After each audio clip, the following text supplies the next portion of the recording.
had been robbed. The apartment had been robbed once. Oh, really? And some of those instruments were gone.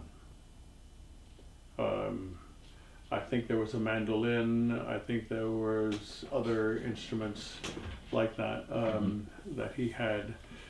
Probably, I seem to remember that he mentioned a flute, and I don't remember what else. But yeah, there were some other instruments as well. Do you remember him playing, him or your mother or anybody playing anything outside of the violin, the viola, the cello, the piano, or any of these other instruments that circulated through ever get played? Or were they all gone by the time you really remember them? No, the viola was always there. Okay. He had the viola and he had the cello. Whenever the robbery came, those did not disappear. Mm-hmm. And he did play the viola, and he played it really quite well. Mm-hmm. Quite well indeed. Yeah. I remember when we were in Houghton, and I became a pretty good cellist as a kid.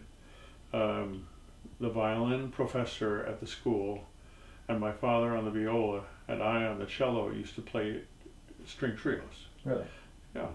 There were no other cellists around, and there were no other violists around, and the violinist wanted to play chamber music, and so that's what happened. Yeah. Had a good time with it too. I remember that. It was fun. So if your mom, Edna, played with your father as accompaniment pretty much always, I mean, she must have been pretty well accomplished.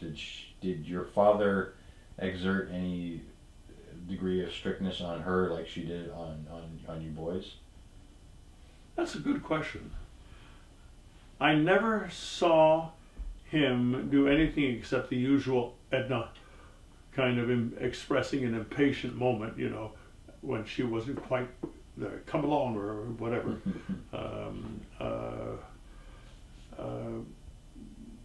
No, he was not. He was not. He was tough on Mom, but not in rehearsal, because that would show him to other people as well, and I suppose he didn't want to do that. Sure. And but I guess when you guys were at home, did he instruct her, or I guess dictate to her how she needed to be playing? You know, I don't remember that. If he did, he must have done it totally separately when I was unaware. Mm-hmm. Don't know. Interesting. I think he probably, knowing him relatively well, I think probably he expected that she would understand what he would expect. Mm-hmm. I think that was probably operational more than him actually telling her what to do. Yeah, her being kind of attuned to what his demands were. And if she didn't deliver it that way, he would remind her to do it. Interesting. So yeah, I think I remember at some point hearing that Edna baked homemade bread for much of her life. Oh yeah, and especially a kind of a flatbread, which was very akin to Armenian flatbread. Really? And basically, and it was always whole wheat. Uh-huh. My mother and father were very, very passionate about always using whole wheat flour. And so she would bake bread, basically normal whole wheat bread dough, Mm-hmm. and then roll it out and bake it in big flat sheets instead of in a loaf, and tear off a hunk and have it for bread. Mm-hmm. It was good. It was always very good. It had a different, somehow or other had a different flavor than it would have if you sliced off a slice in a loaf. Yeah. But that was, I think, pretty much to bring back to my father some of his close to Armenian flatbread kind of memory. Mm-hmm.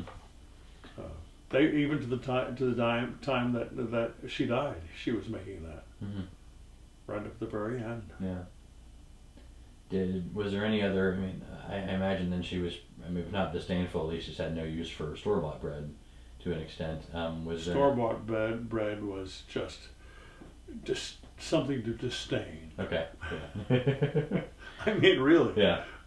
Was there anything else that was like that? Because obviously, growing up during the time you did, there was probably, I imagine there was a huge increase in, what was available packaged in the stores, ready to go, rise in manufacturing. Oh And my. so, with your mother being from a farm and your father being from, a relatively poor Armenian family, like what was that like in your house growing up? Where you had anything else like the bread that was maybe atypical, but it was very much a strong presence in your house?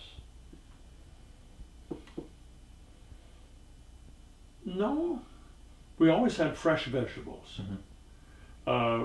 Frozen vegetables were a brand new thing when I was growing up. Mm-hmm. Green Giant was a whole new industry then, and they looked down on it quite a bit Mm-hmm. because fresh is always better.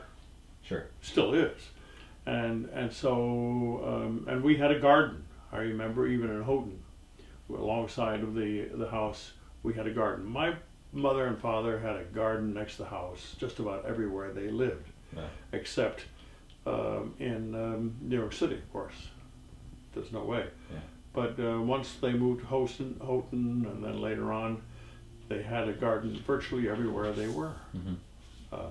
They'd always have some food plants, Yeah. and they'd always buy fresh food. What about anything like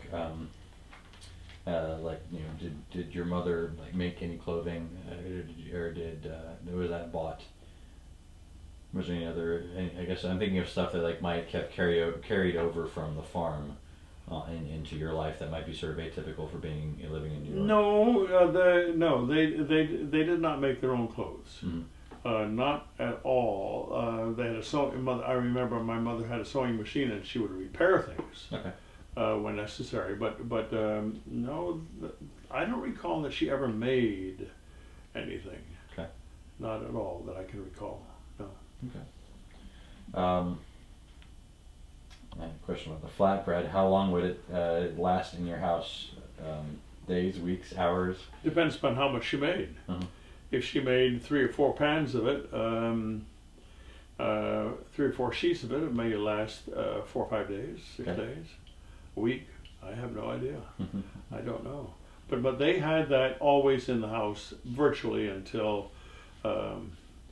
your parents had a lot of it because when we were in Dallas growing when your parents were living and growing up in Dallas. Mm-hmm. They go down the street, the 1 block to their grandmother's house, and there it was. Yeah. She always had something for them. Yeah. Cook some cookies, but flatbread, and I don't know what else. Yeah. Do you remember it changing throughout the years, or was it always the same? It was always the same. It was consistent. Mm-hmm. It was consistent. Always the same bread. You should take it. Did you take it in your lunches to school? I don't recall having flatbread when we were going to school. I don't remember that at all. And I don't remember what we had in our lunches when we went to school. I wish I could. I have no memory of what we had in our lunches. What did you usually carry to school? I mean, well, it changed throughout the years. Books. Books. I remember we had a book bag. Okay. I remember we had books Do you and mean notebooks. you shared a Pardon? book bag? You mean you shared a book bag between you and Leon? No, or- no. We each had. But I remember we also had sometimes, we wouldn't carry a book bag. We would carry we'd have our books all strapped, notebooks and all in a stack. We'd have the strap over our shoulder with the books hanging, all wrapped up in a strap over our shoulder. Yeah. Pencil box too. I suppose. I don't remember that. Yeah. Let's see here. When your family, I mean, I know you said you were very young when it happened, but when your apartment was robbed, do you remember changing the family in any way? I was pretty young Yeah. then. I must have been about 4 or 5, no more than that. and I just don't remember much of the details of that. That was about the same time that my brother and I were crazy enough to throw a basket full of clothes out a window. Sure. And remember, we used to go up on the roof of this apartment up 121st Street and walk that ridge. Crazy. Nuts. But I don't remember things like that. Yeah. How was what was your father's reaction to the loss of the instruments? You know, I don't remember, but it must have been pretty horrendous. Yeah. You know, even now, if somebody steals something of value to you, you feel so violated. And I know my father well enough, and my mother too, to know that they must have felt terribly, terribly violated. And just the loss of the value of it, Yeah. you know, would have been to them quite a blow. Yeah. Especially at a time of life when they didn't have much of anything at all Yeah. to begin with. How did you, same vein, how did you feel in what ways did you feel the depression? In what ways was the depression most apparent to you? I'm sorry, I mean, we've heard the story about the potatoes falling off the truck. We never had a lot of, you know, we didn't have a refrigerator loaded with food. Okay. We didn't have a pantry full with shelves just loaded down. I'm guessing this. We must have had pretty much a hand-to-mouth existence as far as food is concerned. But we never went hungry. I remember one of the notes that somebody was asking if we were ever hungry. I don't remember ever being hungry because we couldn't get any food. I don't remember that at all. I remember one of the big treats in those days in New York City growing up as a little kid. I remember one of the real treats was when there was enough spare cash, I guess, in the household that my parents would go down to one of the local Chinese places and come back with, you know, they still, even back then, they had the same little white containers with a little handle on it, that they'd come back with a couple of them, maybe 3 of them, and that would be our meal. That was a very special treat to have something from outside like that. Wow. Very special, and of course, in those days, Chinese things like that were always cheap. Yeah. Interesting. Did you ever have a sense of being better off or worse off than other people? No, never had that sense of comparison. Never. We were all more or less in the same boat. None of us were rich. You know, I've talked about the 4 of us that were on the West 55th Street little gang that we were. No, we were having too good a time just growing up being boys. No, we never had a sense of being poor, and I'll bet they were just as poor as my parents were. No, we never felt poor. We just didn't have a lot, and we certainly didn't have a lot of stuff. Yeah. We didn't have the accoutrements of what we consider a normal life now, a car or 2. Didn't even own a car. Even in Houghton, we didn't have a car for years. I think it was something like 2 years or so before my father ended up buying a used car. 1940 Oldsmobile 98.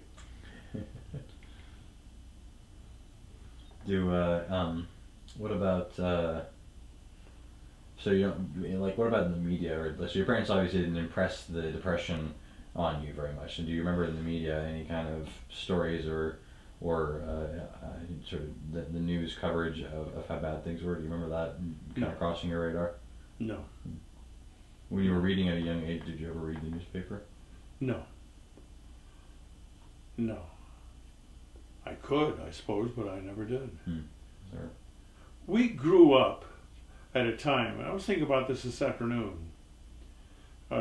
We grew up at a time when everybody we knew, and probably, honestly, most people in our country, didn't have much. The prosperity level we have lived at for the last few decades was not what existed then. But everybody, we had just come through, the whole country had come through the 1930s Depression period. And what there was little, and it affected everybody. So everybody was in more or less the same boat. We were all, there was no such thing as, there may have been a few rich people around, but we had no sense of that. Certainly I didn't. And I'll bet my parents didn't either. I'm just betting that, but I bet correctly that all of us, everybody that we were in contact with or knew of, were more or less in the same boat. Probably the most prosperous people we knew were the family on the farm. Really? Right. They had the land, they produced milk, they produced food for the dairy, for the cows, they produced food for the family, they had huge growing facilities, and there was always a sense of plentifulness, plenitude, always on the farm. But it was not because there was a lot of money and a lot of richness. It's just that that's what they did. So that was what they had. And it was a lot more than we who grew up in the city had, in terms of just plain food and just provisions for our daily lives. But the whole country in those days truly was, we were all more or less poor, and we made the best of it. And there was no such thing as, oh, poor me kind of poorness. Everybody was doing the best they could, and content if they weren't hurt, and content if they weren't starving. Thankful to be alive. Pretty basic. Pretty basic. Totally different from today's life. Did you have a sense of that at the time, or was this looking back on it? We took it for granted that that's the way it was for everybody. So, from that standpoint, we never complained about it.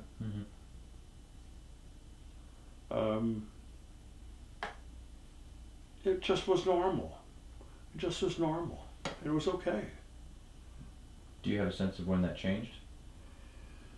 It changed in the for most of us in during the war years. After the war was over, there was a different sense, the beginning of a different sense of prosperity. For instance, you couldn't even buy a new car from 1942 through 1944, 45. Manufacturing lines for cars didn't start up again until 1945 or 6. And so the first cars since the beginning of the war were being manufactured, and everybody was trying to be able to afford a new car, because they'd managed to make the old ones last during the war, and they needed to upgrade. Yeah. Did you? It took a long time, even after the war, though, before that sense of prosperity really began to come home. Really? Yeah. I'm sure it was faster for some people, but we were not in that class. We were not in that strata of American population. What do you remember about? Did you sense any change in the culture as the war started? Like, do you remember anything about that happening? When the war started? Yeah. Yes. One of the things that was very plain and very clear was that there are some things that we could not get. If you had a car, you were going to have limit on how much gasoline you could get. There, you had to qualify for certain stickers: A sticker, B sticker, or C sticker. I can't remember if there anymore. But an A sticker was the basic one, and you just barely got enough to maybe go to the store once a week, kind of, if you had a car. We didn't own a car for the first year or so in Houghton, so getting gasoline, you just couldn't get it.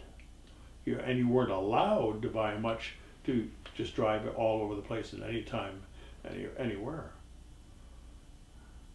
You really had to have some reason to qualify for other than a very basic A sticker.